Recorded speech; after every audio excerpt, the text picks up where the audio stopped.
अटक होण्याच्या आधी एकनाथ शिंदेंना फोन आल्याचा संजय राऊतांचा दावा. शिंदेंनी अमित शहांशी बोलण्याचा प्रस्ताव दिल्याची माहिती.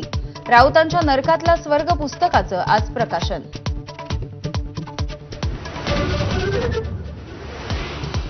अमित शहा दिल्लीमध्ये आल्यावरच शिवसेना आणि भाजपमधली दरी वाढू लागली. संजय राऊतांचा आरोप. अरुण जेटलींनीही शहांना समजवण्याचा प्रयत्न केल्याचा दावा.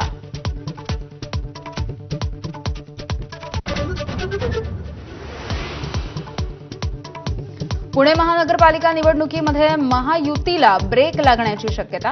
फडणवीसांनी पुणे भाजपला दिलं 105 नगरसेवकांचं टार्गेट. पुणे महानगरपालिकेमध्ये एकूण 166 जागा.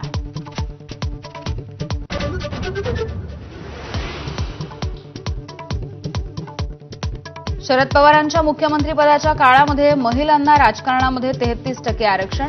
पुण्यात अजित पवार यांच्याकडून शरद पवार यांच्या निर्णयाचं कौतुक.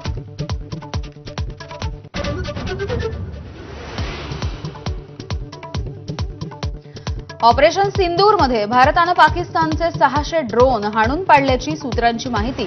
8 आणि 9 तारखेच्या रात्री पाकिस्तानकडून हवाई हद्दीचा भंग.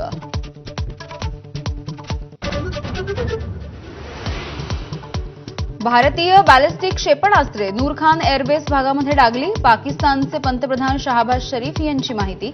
10 मे रोजी पहाटे असीम यांचा फोन आल्याची शरीफ यांची माहिती.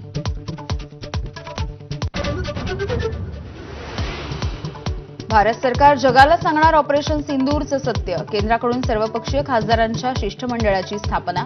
परराष्ट्र मंत्रालयाच्या अधिकाऱ्यांसह शिष्टमंडळ देणार विविध देशांना भेट.